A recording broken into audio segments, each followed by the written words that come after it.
Okay, so welcome again, everyone. Wonderful to see you, to be together, to share this opportunity to be, to speak with Marjorie and to speak with each other. So, um, very meaningful time to be doing these calls. So, first, welcoming Marjorie Florestal, and she'll be speaking with us in a bit. But before we start, we usually have Perry launch us with a sort of a check-in for us individually, and so we can see who's in the room and hear our voices for a moment or two, and then we'll turn it over to Marjorie to talk with us. So Perry, over to you. We have a late addition substitute for this. Duncan has agreed to lead the go-round. So I gather Perry is passing the baton to me for at least a little while. Yes. So I'll start with me. I'm Duncan Holloman. I am a recovering lawyer and psychotherapist and organizational consultant guy. No, that's fine. And just tell him to am- yell when he comes in and I'll come down. Indeed, Bruce, I will tell him. Thanks. Oh, I'm sorry. I'm sorry. It's okay.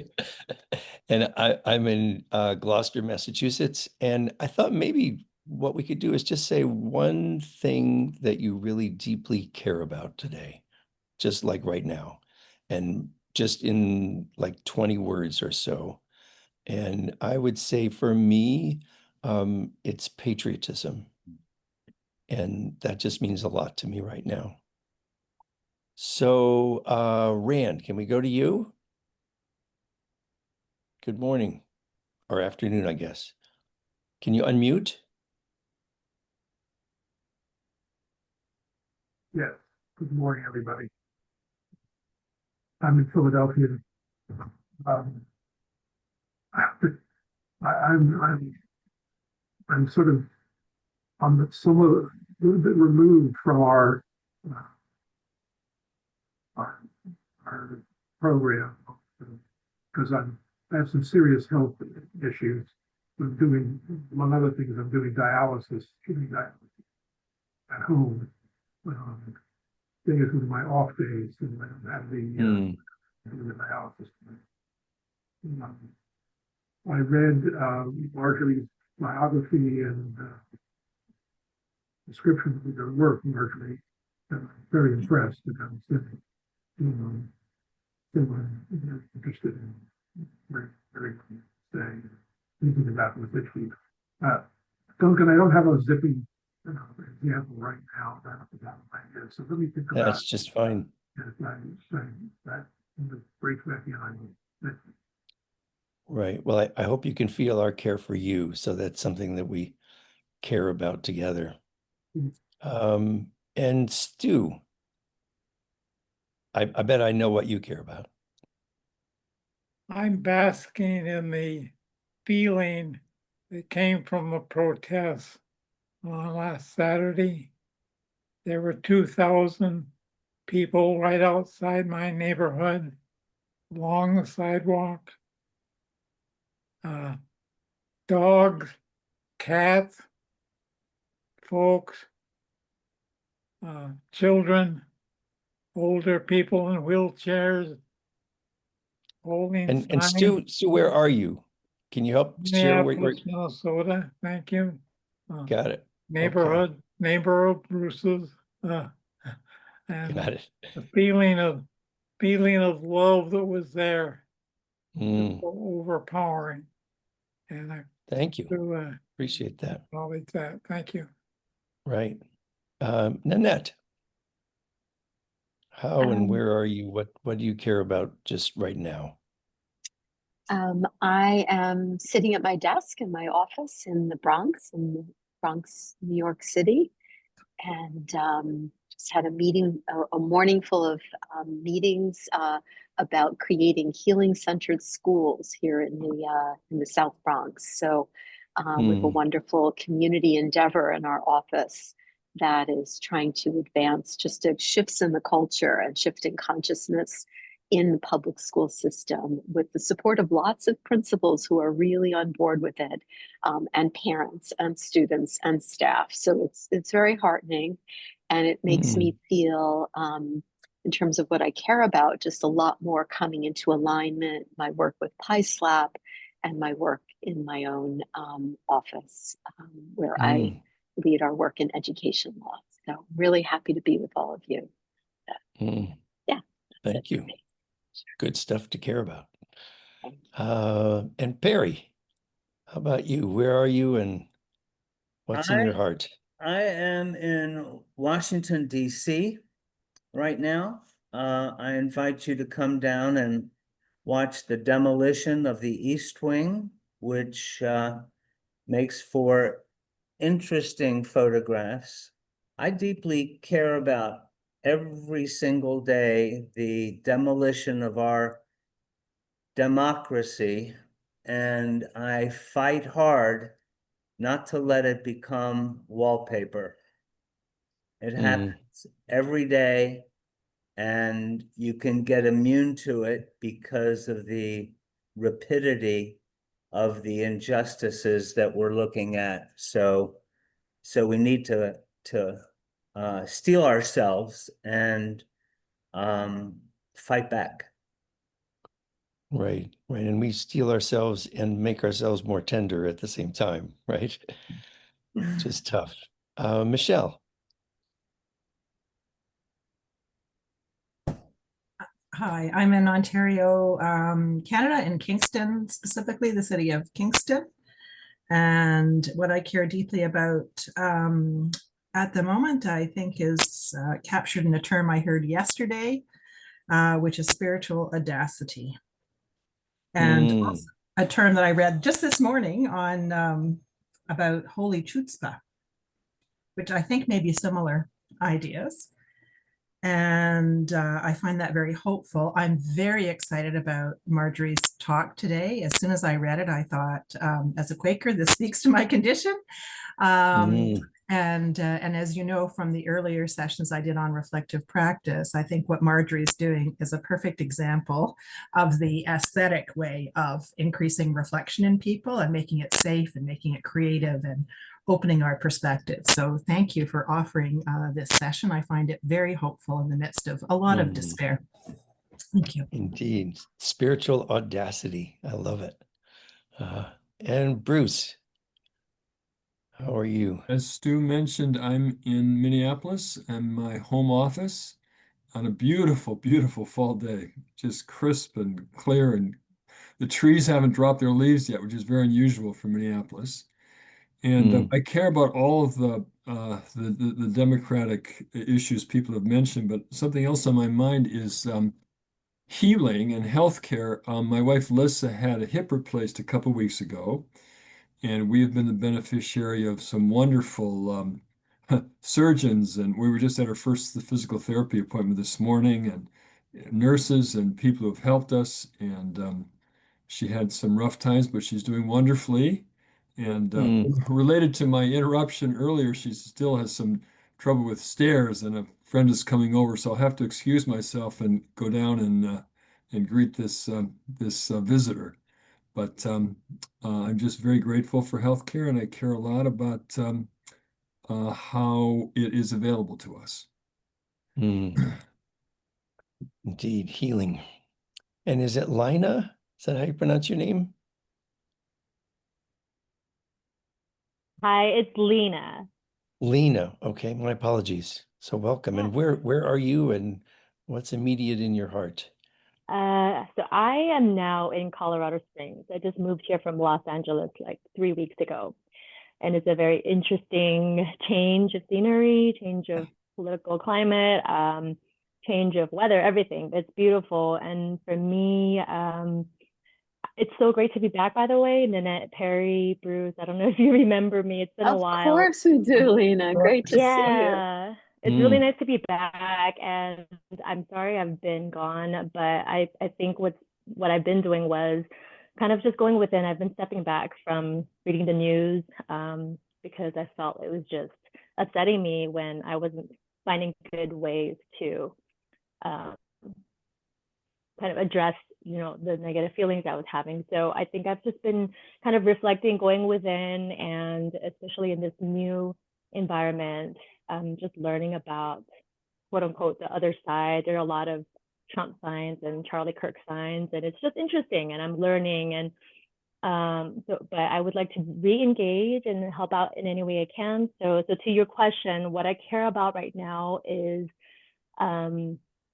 healing within myself first, and then only then I can try to heal the outside world, and making this world a better place for my young children.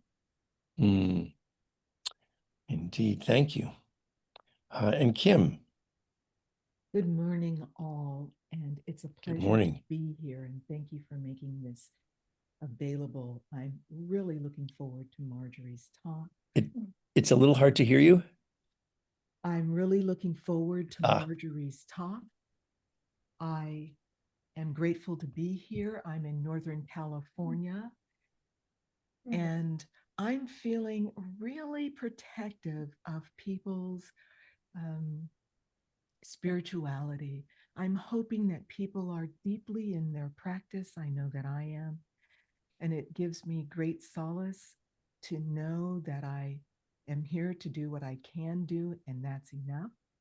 And so I came off a meditation right before this meeting. And so I'm here, present, solid, and open to hearing what Marjorie is bringing us this morning. So thank you very much, everyone, for being here. Thank you. So I think that's everybody. So why don't I pass the baton to Marjorie? And Marjorie, welcome. Glad you're here. Anne is here. Anne is joining. Oh, Anne. I didn't see an Anne. Where's an Anne? Anne Friedman, right next to Rand. Oh, inside the same little box. Hi, Anne, I didn't see you. My apologies. What are we saying? We're saying yeah, just some quick words about what you care about in this moment. Community and healing. Gotcha. Thank you. And so now I think I can pass it to Marjorie. Yes, and welcome. Thank you. Thank you so much. And wow, you all have really warmed up the space, because I feel like, oh, this is definitely where I belong. I'm hailing from California, so Northern California, but contrary to popular thought, this is definitely not Democratic territory. I'm in the Delta, and I mean that in all senses of the word. I'm in the California Delta, and there are lots of Charlie Kirk and No on 50 signs, which is California's answer to Texas's gerrymandering. And so I hail from a space that should feel safe, but is not psychologically safe, at least not for me.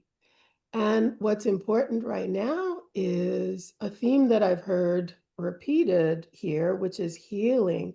Right before this session, I had a session with my coaching practice client, and I focus primarily on women in midlife who are seeking to heal from the traumas of their past in order to move forward and meet this present moment. So I firmly believe that it's up to us. And if we're mired in some of the personal stuff, we don't get to the collective. So with that, I'd like to open up my talk. I titled it Law at the Crossroads, Myths and Stories for a Changing World. And my premise is very simple. It's that the US legal system has lost its creation myth. And as a result, we've been trained to worship logos, right? This idea of logic, reason, precedent, while we ignore eros, that sort of imaginative and moral heart of justice itself. And I say we, but I was a law professor for 20 years. I taught my last law class last month, and it was Trauma-Informed Lawyering, a course that I created myself in order to help this next generation meet this moment that by definition, I think, law is trauma by definition, but this particular moment is perhaps not something my generation has seen. And maybe I can see several generations represented here, and maybe none of us has, I don't know. But in any case, I'm not pointing the finger outward, I'm only also pointing it here, because in the early years, I taught very traditionally as a contracts professor and international trade professor, international business transactions. And I taught very much in the tradition of logos rather than eros.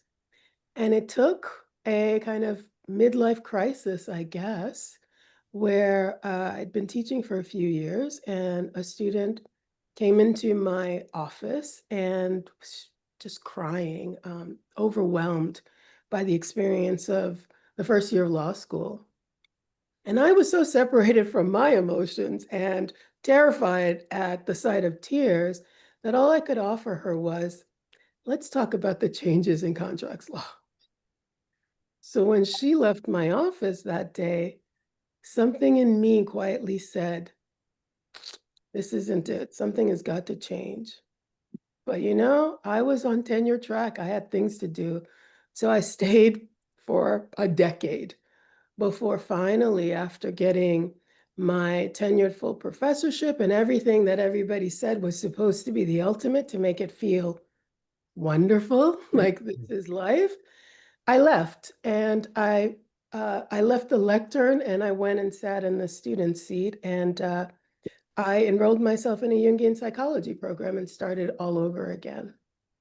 So that's what I'm here to talk to you about today, right? It's an exploration of the system that we all collectively have created that's brilliant at analysis, but that starves us of empathy, compassion, and equity.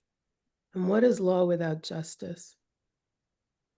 And I also want to assert that we've created a system that is completely incapable of confronting its own shadow. And as a result, we're bound and determined to be held in its grip.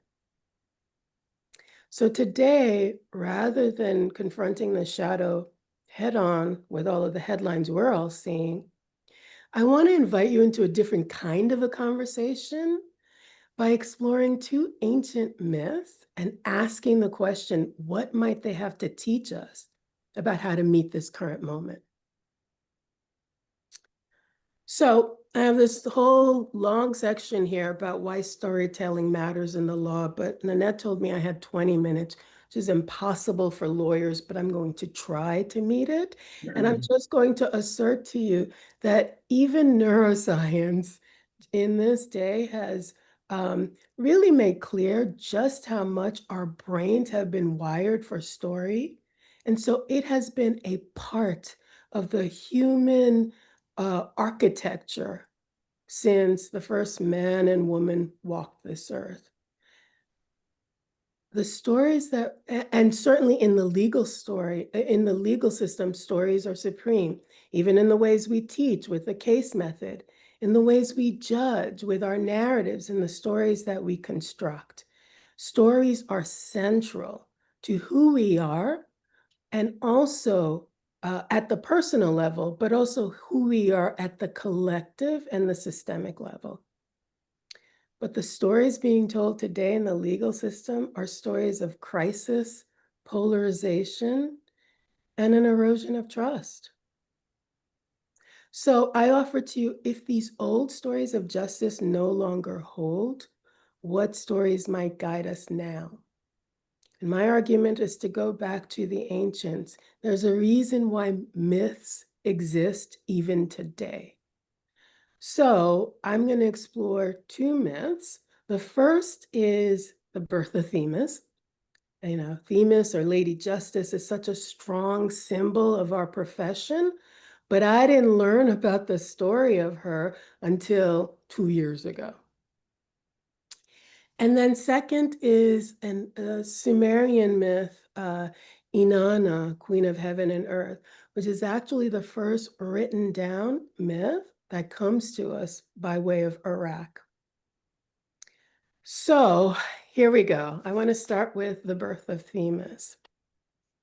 And this version of the myth I draw from a book authored by Pamela Nolevi and Anne Shearer, and it's called From Ancient Myth to Modern Healing, Themis, Goddess of Heart, Soul Justice, and Reconciliation.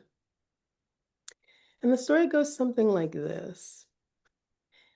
In the first days, in the very first days, in the days when the world was without form and void, there was chaos. Out of chaos emerged the first beings. So there was Tartarus, the underworld, Eros, desire or generative love, and Gaia, goddess of the earth. It was Gaia who gave birth or form to Uranos, who's the god of heaven. Yeah. So earth brought into being heaven. And every night, Gaia and Uranos, earth and heaven, mated. And every day, Gaia would become heavy with child. But Uranos did not want children. So, just as Gaia was about to give birth, Uranos would shove the child back up into her womb. Over and over, the same story repeated. Heaven and earth would mate. Gaia would become heavy with their child. But just as she was about to give birth to all that potential, Uranos would shove the infant back in her womb. Gaia groaned with the burden of all these unborn children inside of her. But Uranos felt it was a great big game.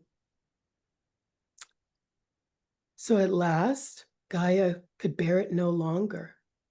She reached inside of herself and drew out a piece of metal, and she fashioned that piece of metal into a great big sickle.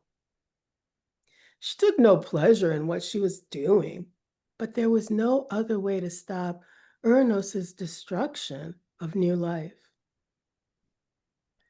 Gaia gave that weapon to her son, Kronos. And the next time Uranos came down to mate with her, Kronos crept out of his hiding place, and with the sickle in hand, he cut off his father's genitals and hurled them into the sea. Howling with rage and pain, Uranos leapt back from Gaia.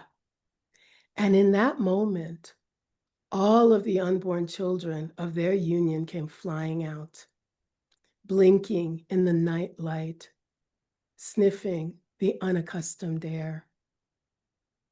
So out came all of the beautiful things and also their opposites. So out came joyful love and sour blame, glory and lawlessness. The earth came to life for good and for ill. And that's how Themis came into the world. And this story is finished. Tim Tim Wasesh. And so I want to talk a little bit about the themes that this story evokes. The first theme is from chaos comes creation. In the beginning, we're told there was chaos, but not the modern ordinary meaning of the word, which evokes this sense of confusion and disorder and maybe even violence. Chaos here is about fertility, potential, and possibility. Out of chaos emerged Gaia, the earth that we walk on. Eros, that love, and also the underworld.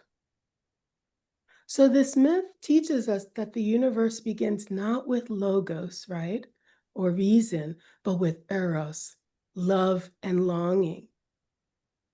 Earth gives form to heaven because even in the emptiness, there's this yearning for connection and relationship. And it is out of that union that we're given Themis. So the second theme is the birth of Themis and the invention of opposites. Themis's name means divine order. She is the embodiment of balance, rhythm, and right relationship. When Themis is born, the world gains structure and cycles, the change of seasons, the rising and ebbing of the tides, beginnings and endings. But when Gaia gave birth to Themis, it was not just goodness that was released, it was also its opposite. So alongside love came blame, alongside order came lawlessness. And with heaven, there came the underworlds. So with Uranos, there also came Tartarus. Creation is therefore a duality with every principle carrying its own shadow. So we can think of it as Themis's birth doesn't just erase chaos. It doesn't erase chaos at all. Rather, it seeks to balance it out with its opposites. She becomes the mediator between extremes, the one who holds tension without collapsing under its weight. You know, in early myths, Themis is not blindfolded. She sees everything, the moral, the spiritual, and the relational, right? She listens to the gods and she also listens to the mortals. And she guides each of us back into right relationship, back into balance, and away from the extremes. But over the centuries, what did we get? We got an image of Themis that evolves into that of Lady Justice. And she still holds her scale and she has her sword, but now she's blindfolded and she's unable to see what she's doing. And I submit to you, that makes her dangerous. So in Dublin, there's this statue of the Lady of Justice that stands atop of the Central Criminal Court building. And it was erected in the 1800s when Ireland was under British rule. And it's the only statue I could find in my research where she's not only blinded, but she has her back turned to the city and its people. She's facing the courtyard and the courthouse itself. And it's said that the locals joke that Lady Justice stands there with her face to the court and her arse to the nation. That, I submit to you, is a symbolism that suggests a justice system that serves power rather than people. And I wonder if that's familiar to you at all, that pattern. And patterns are important here. The third theme I want to underscore that comes from the birth of Themis is these cycles of repetition. And so Themis and her siblings become the Titans, right? That great force that shaped the world before the Olympians sat on their throne up in the sky. And the cycle of Gaia's union with Uranos continued with their children. And by that I mean Kronos, who had once cut off his father's genitals to give birth to that generation, the Titans. Well, Kronos becomes like his father because every time he mated with his wife and she gave birth to their children, he would swallow them. He became the devouring father. It wasn't until his wife finally tricked him long enough to give birth to Zeus that his progeny came into being. But here's the problem. Zeus repeated the pattern. He feared a prophecy that said that his wife would bear a child that was wiser than even he was. And so what did he do? He swallowed his pregnant wife. And so when Athena, the goddess of wisdom and justice, was born, she became the first woman to be born not from her mother's body, but from her father's head. Logos reigns supreme. And as we know, it's Zeus who banished the Titans to Tartarus, to the underworld, right? That realm where all things that are meant to be repressed and forgotten go to die. So we've inherited Zeus's world and we've lost Themis's wisdom. And the question becomes, how do we change that? How do we change that orientation?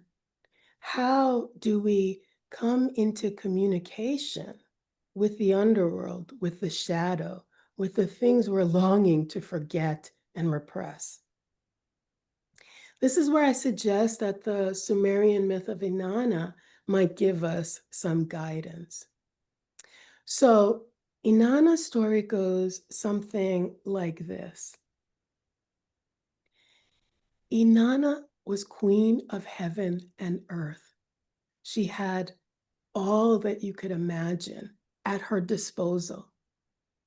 She had a sister, Ereshkigal, and Ereshkigal was banished to the underworld, where she became queen in that domain. One day, Inanna, goddess of heaven and earth, hears that her sister's husband has died in the underworld. And she decides that she will descend and to attend the funeral. But there's just one problem. Anyone who descends to the underworld is never heard from again. It's a one-way trip down. Still, she's determined to go. And so she prepares herself. She steps down from her throne. She goes to her home and gets herself ready. She puts on her crown. She dabs ointment in her eyes. She cinches her belt. She puts on her robe. But just before she makes the journey, she calls over her maidservant, Ninshabur, to her, and she says to her servant, I'm about to go into the underworld. If you don't see me in the next few days, I want you to go to my fathers and tell them what has become of me. And with that, she descends. When she arrives in the underworld, she's met by the threshold guardian, because there's a guardian at the gate of every underworld. And the guardian says, who are you? Queen of heaven and earth, you should be up there, not down here. But Inanna insists she must go and see her sister. So the guardian heads back to the realm where Ereshkigal sits on her throne and says, your sister wants to enter. And Ereshkigal says, if she wants to enter, let her pass through the 7 gates. Let her take off everything that is on her and let her appear before me naked. So the threshold guardian goes off and says just that. You have to pass these 7 thresholds and drop everything.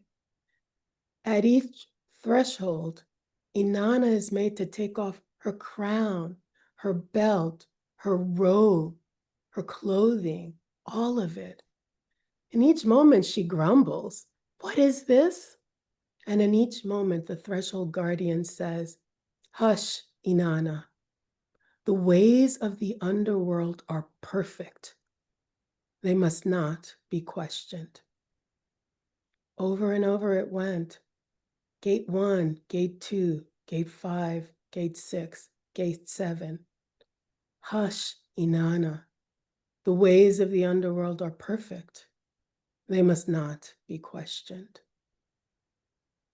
Finally, Inanna stands naked and she's ushered into the chamber where Ereshkigal sits. We're told that Ereshkigal turns the eye of judgment on her and passes that judgment, and Inanna is found wanting.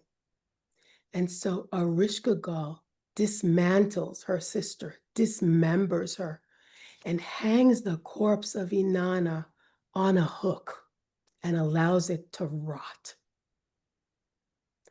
And there the story would end, except you might remember Inanna had tasked her maidservant with something.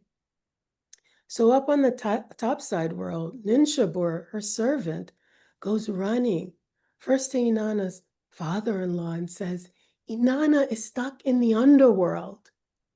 And the father-in-law said, stuck in the underworld? Everybody knows that you don't go down to the underworld. She was silly. Leave her to her fate. But the maidservant loved Inanna, so she went next to Inanna's father, only to be met with the same response. No one goes to the underworld. Leave her to her fate. Finally, the maidservant goes to Inanna's grandfather, Inki, the god of wisdom. And Inki loves his granddaughter so he is deeply touched when he's told what has become of her. And so he decides to fashion something that will get her out. We're told that he creates from under his fingernails two beings, the Kagura and the Galatur, who are neither man nor woman. And he gives to these two beings the water of life and the food of life. And he says to them, go down to the underworld. You will meet Ereshkigal, a goddess there. And when she moans and she groans, you must moan and groan with her. She will be grateful. She will ask what gift you want. Only then must you ask for Inanna. And so that's what they did. They were beings, right? Not humans. They were able to sink in the crack of the underworld and stand in Ereshkigal's chamber. And she's moaning and groaning. Oh, my heart. Oh, my liver. Oh, my head. And they repeat, oh, your heart. Oh, your liver. Oh, your head. And she feels seen. And so she says, who are you? And what would you like from me? And when they say, we want Inanna, she gives over the corpse to them. And the Kagura and the Galatur pour the water of life on her, and they pour the food of life on her. And Inanna is remembered. And just as she's about to rise up out of the underworld, the beings say, wait a moment. The beings of the underworld said, no, wait a moment. There has never been anyone who's left the underworld. If you are to go, you must send someone down in your place. And they follow her up to the topside world. And Inanna turns to her maidservant in gratitude. And the beings say, walk on, Inanna, we'll take her in your place. But Inanna says, she's the one who saved me. She heeded my words. Without her, I would not be alive. You can't take her. So the beings say, okay, walk on, let's see what you do. She goes off, Inanna does, to visit her sons.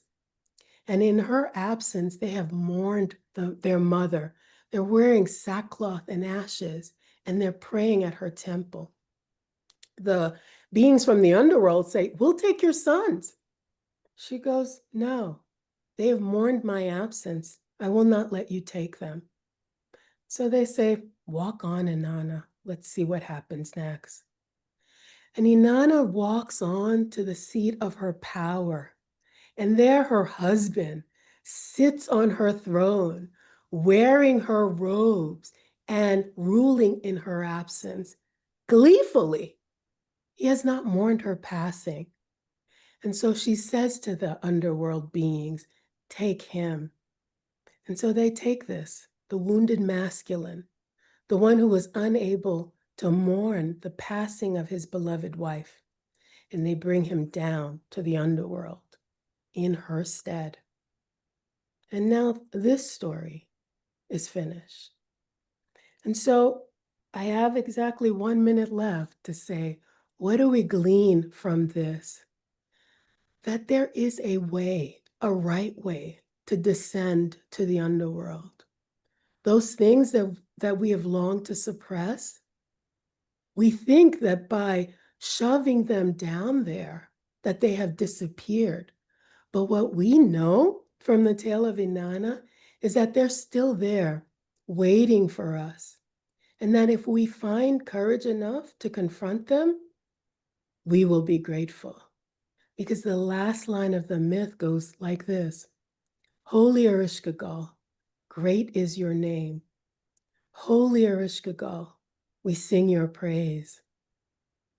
And so this myth, named for the topside world, for Inanna, queen of heaven and earth, ends with gratitude for the shadow, for Ereshkigal. Thanks. I'd love to hear your thoughts.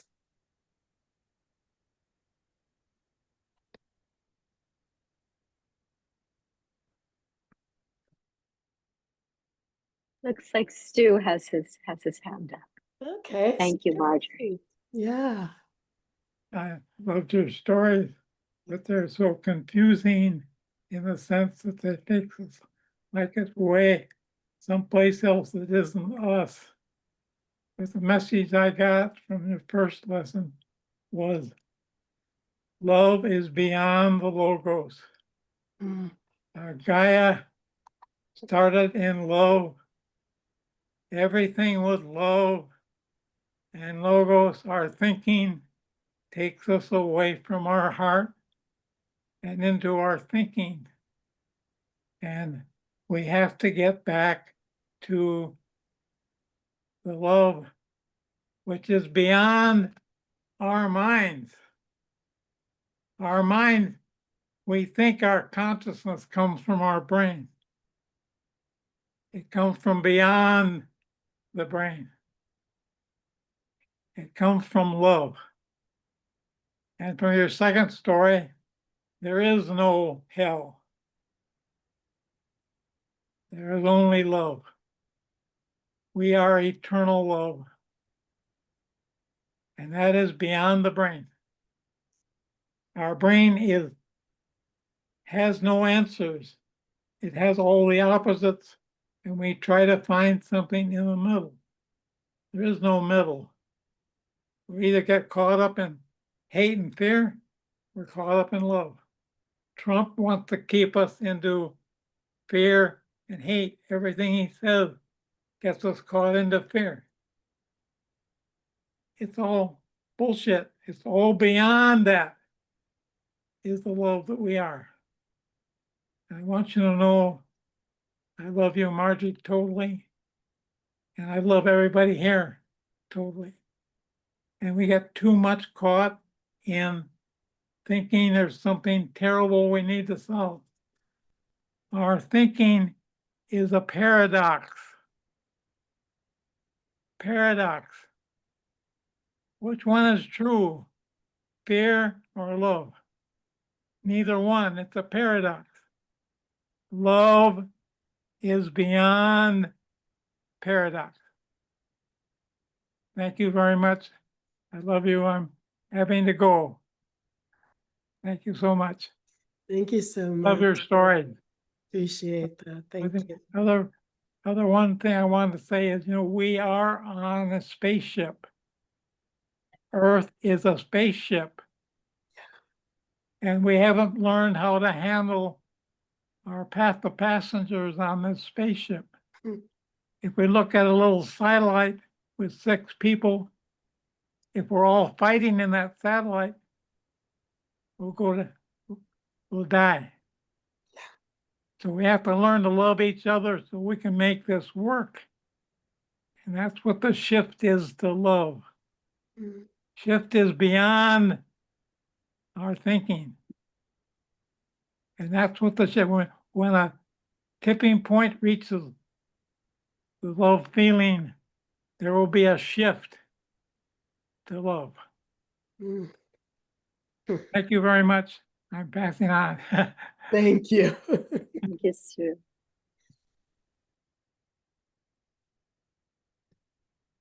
How does the Q&A usually go, Nanette?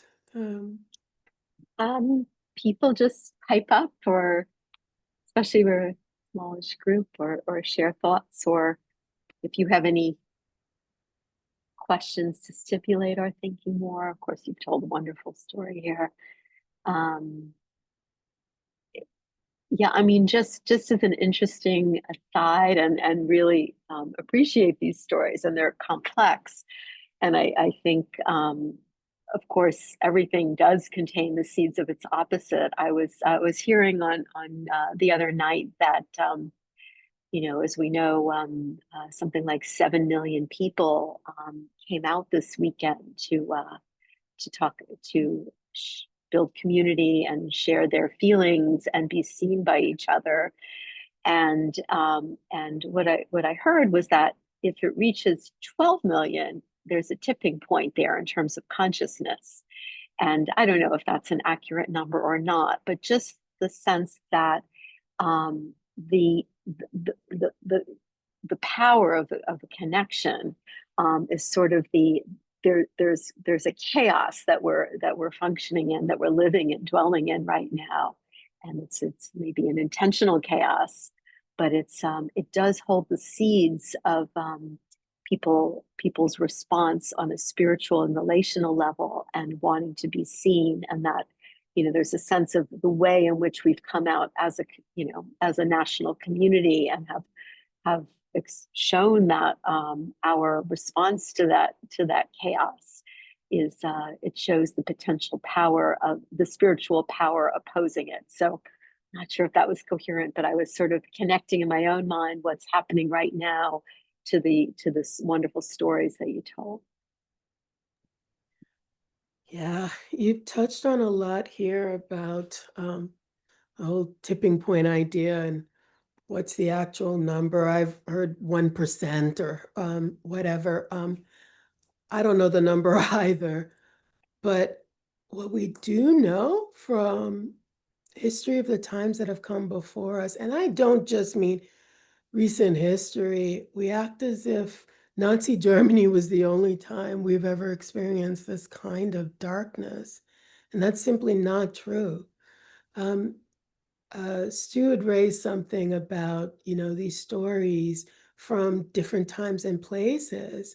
What Jungian psychology teaches me is the notion of the kind of archetypal unconscious, that there is this thread, a pattern that repeats across time and across cultures over and over and over again.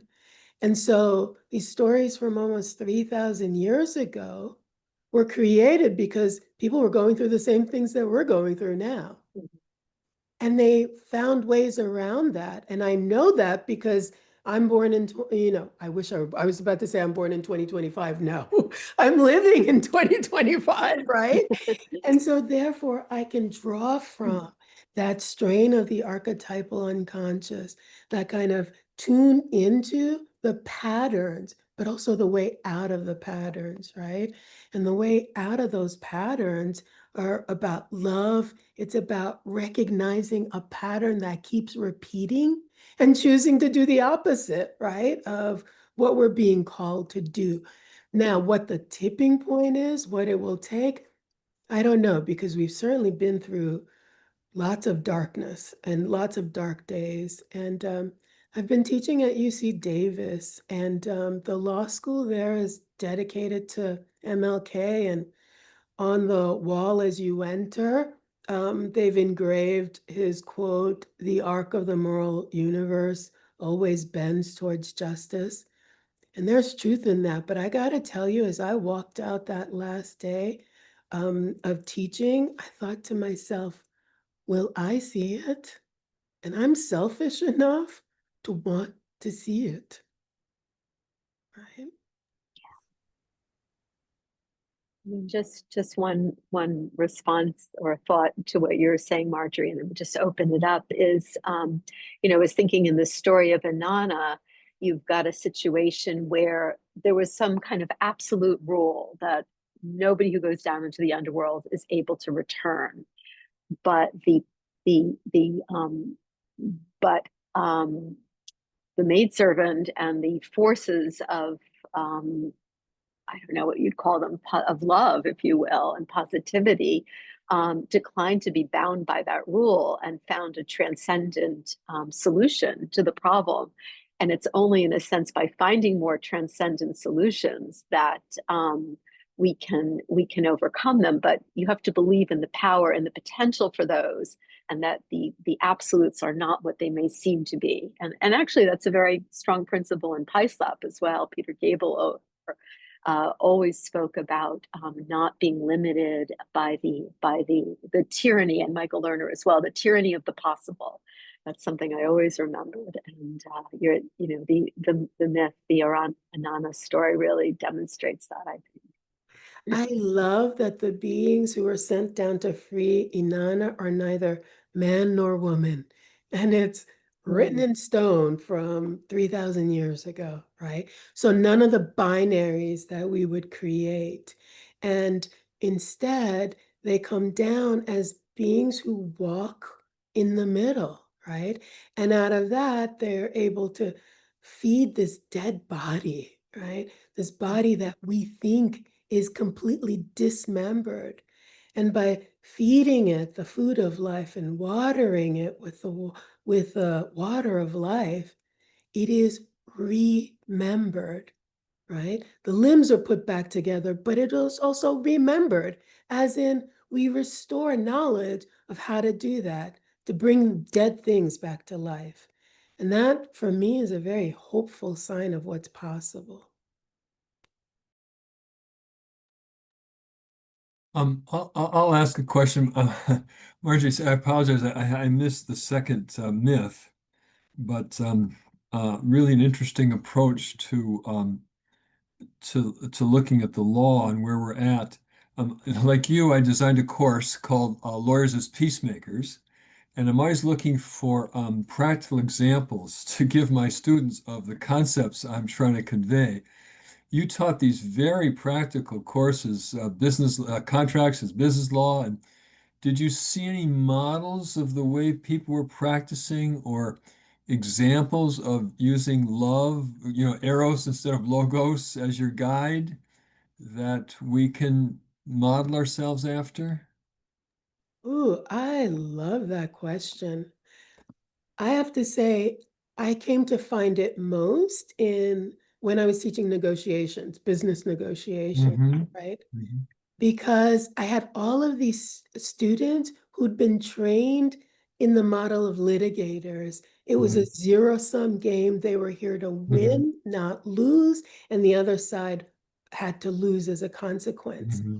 And Mm-hmm. getting them to understand that if that's the deal that you negotiate, it will inevitably fall apart.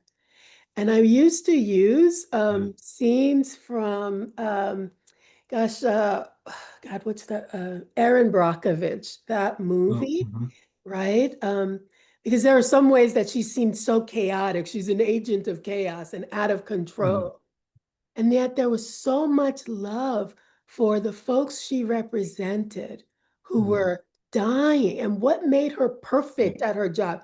Yes, she wasn't officially a lawyer, but we're going to induct her into the Lawyers Hall of Fame for that work.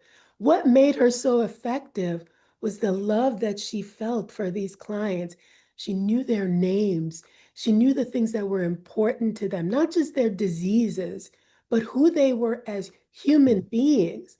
And that couldn't be written down in the form so that when the big law folks stepped in, right, they were like, oh, we got this. It needed the relational. It needed what Erin brought into that relationship.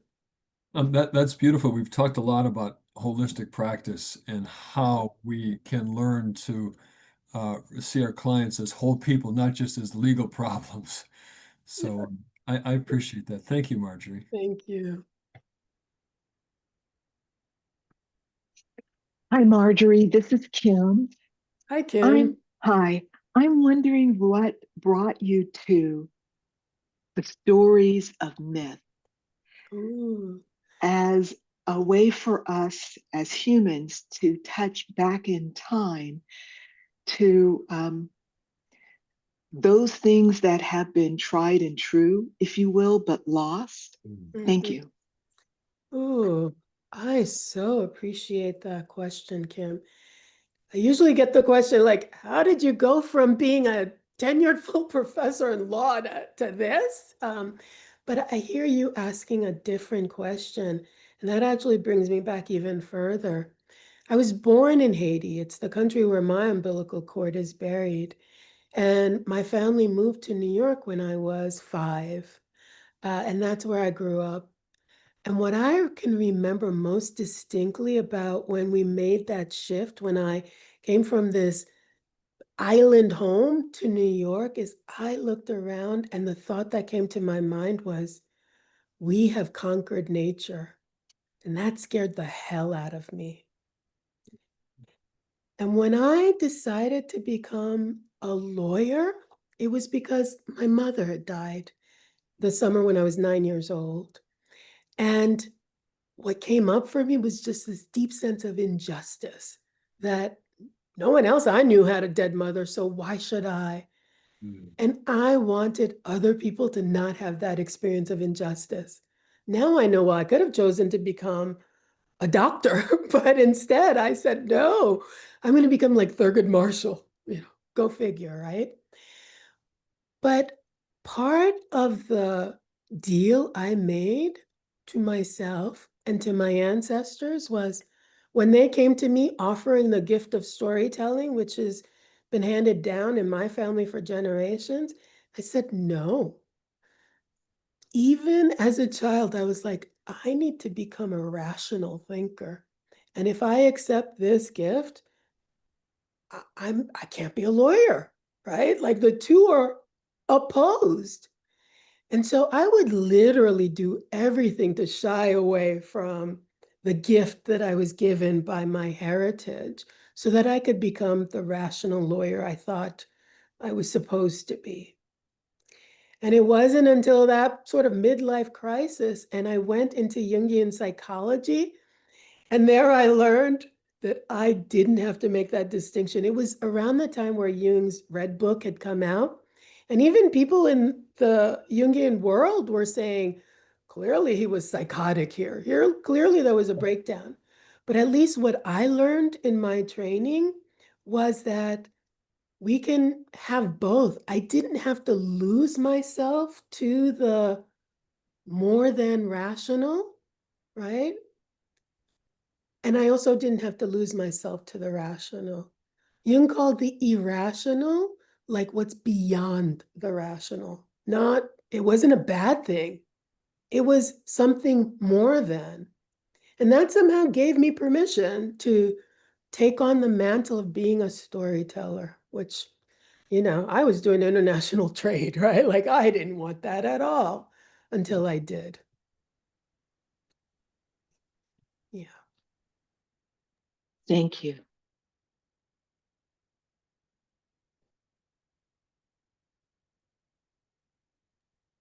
Other folks have, if not questions or comments, reflections, or your own work and how it connects perhaps in some way to what Marjorie shared, Lena.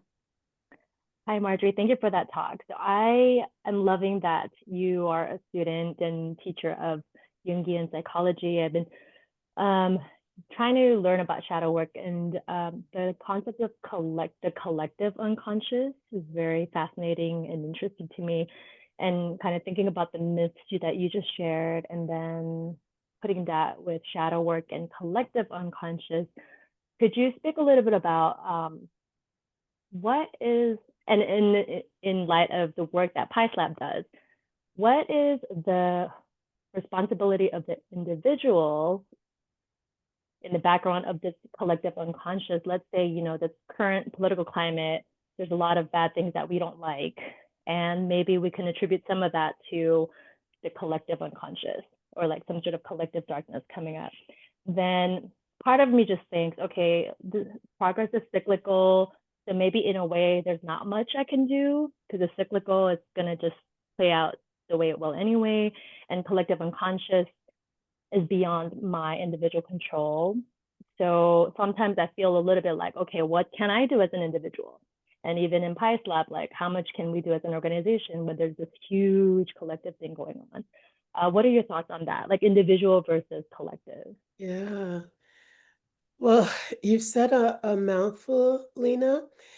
I think my biggest challenge with Jungian psychology was just how much, at least in Jung's time, we did not do very well with operationalizing his understanding of the collective unconscious. Basically, Jungians were terrified of groups, right? And the response would be, yes, yes, there is the collective shadow, but focus on the individual because that's what you can control. But in recent decades, really in the last maybe 15, 20 years, Jungians have taken on this mantle and now reject the idea that the focus should be sitting in the analyst's office and being exclusively self-referential, which is not how Jungian psychology works at all, right? And these days, I think that there are scholars, Jungian scholars and analysts who are doing amazing work about the collective. So what I would say to you is what I'm trying to do with my own coaching practice is I had to make sense of how do I work with people one-on-one on personal trauma stuff when the world is burning? Like, how does it make any sense for me to do that? But even when the world is burning, we're called to be who we are becoming, because that also changes these institutions. And so I think about it, at least in the legal context, is we need Themis to be more than just this image of the blindfolded Lady Justice. We need to have a sense of the sort of fullness of her history, right? So that image, when I found the idea that there's a Lady Justice in Ireland who stands atop a courthouse with her as to the nation, that seems inherently wrong. And so that symbol of the sort of about needing her to turn back around to face her people, I think is going to call for both individual and collective healing. The collective shadow is incredibly powerful. Cultural unconscious is also incredibly powerful. And we need to be moving at all of those layers instead of accepting, right, the premise that we can only do one thing or we can only have impact with one thing. What I appreciate about having turned my orientation to the law is that I know that collective action is possible. And when I joined the folks in psychology, I was astonished at their pessimism. And so I'm lucky enough that I can bring those two things together in a meaningful way. And that's what I'm seeking to do. That's my response to it. I can't just sit in my coaching office, but I also can't just sit on with what's out there. It's the both and. Thank you. Mhm. So I'm struck in this part of the conversation.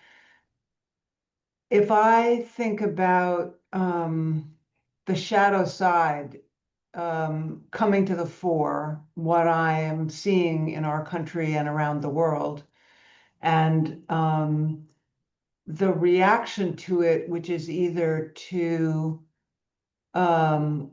name call as fascist and evil, or to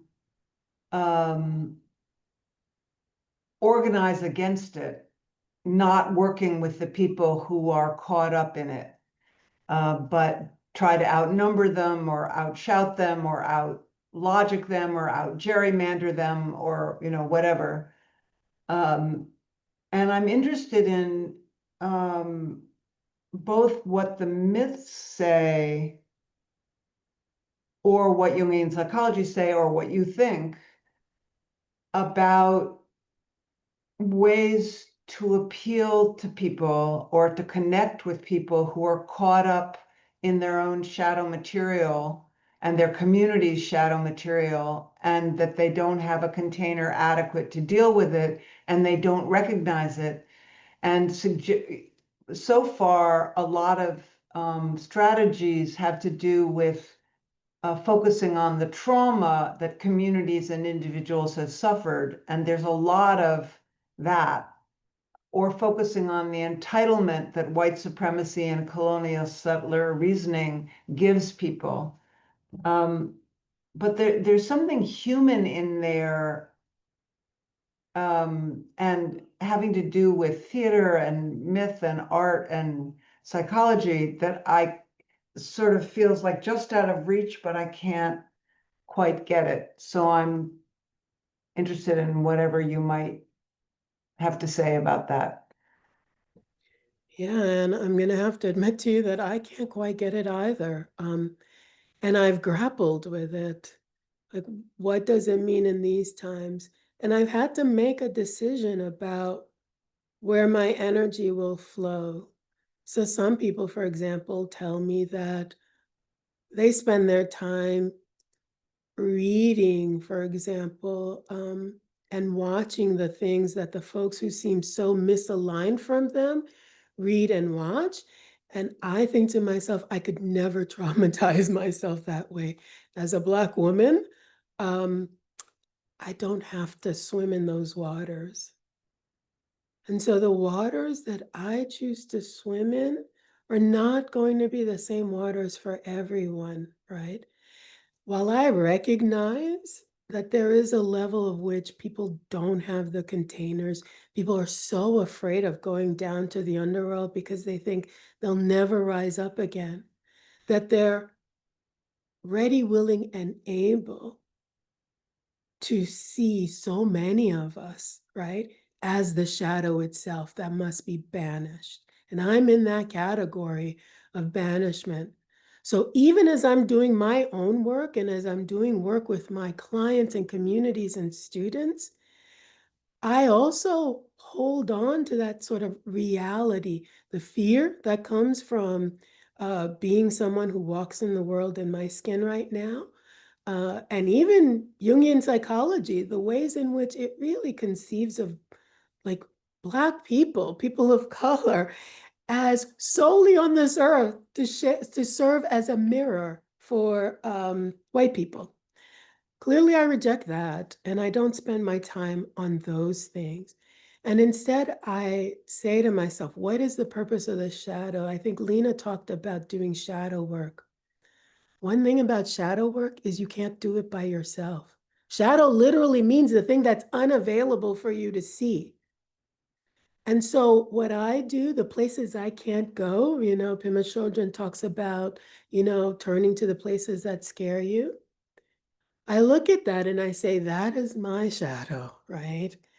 And so my task in that moment is really to just notice. In the same way I practice mindfulness, and I'm not seeking to end all thinking in my head, because how impossible would that be? I am not seeking to vanish all shadows or even to fight with them.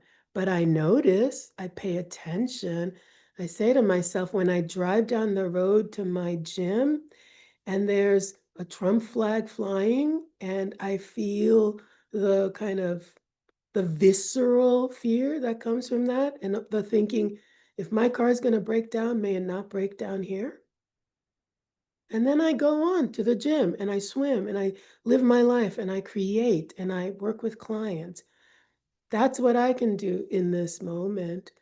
I think your answer might look different from mine, but what I know is we need both of them in order to be able to survive this moment. That what we're looking for are the ands, not the buts.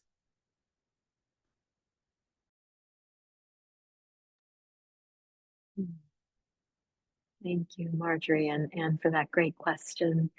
I think we're pretty much reaching the end of our call. Did anybody have any last comments? Michelle? Yeah, sorry, I put it in the comments. Thank you, Marjorie. Wonderful presentation, which will sit with me for days. Myths always do. But I also wondered about where you found out the information or the picture of the Lady Justice in Ireland. I'm sort of curious about that because that does speak to me around the idea of people-centered justice, which the OECD and other organizations are talking about as an antidote to the system that we have now. And I would love to see to actually see that Yes, and read yeah. more about it. Yeah. I actually found it just in Googling. I was giving a talk to Northern Irish students a few years back on trauma and transformation in the law, and I was trying to find points of connection, right? And so I just put in Ireland, and this came up, and I just have never been able to forget it since. So I know that you can just Google it and Okay. find that. But isn't that amazing? Like, isn't that amazing? Yeah, no, I just think it could be a really helpful because it's hard for people to get their heads around what people-centered justice might mean.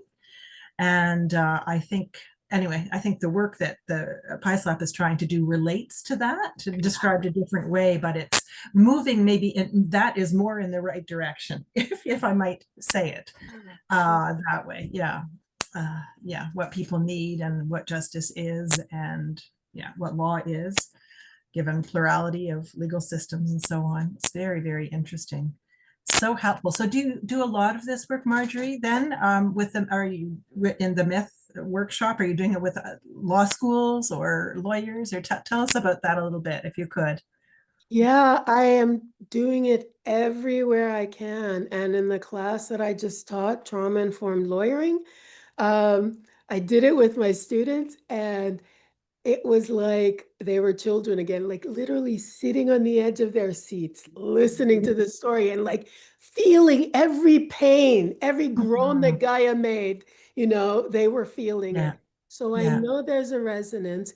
As you can imagine, I tend to get more invitations to talk from the Jungian side of my heritage now than from the lawyer side. So when Nanette reached out, I said, here's what I'm willing to talk about. And when she was heartily enthusiastic, it was so great because I don't find that so much in my legal community unless I create it for myself.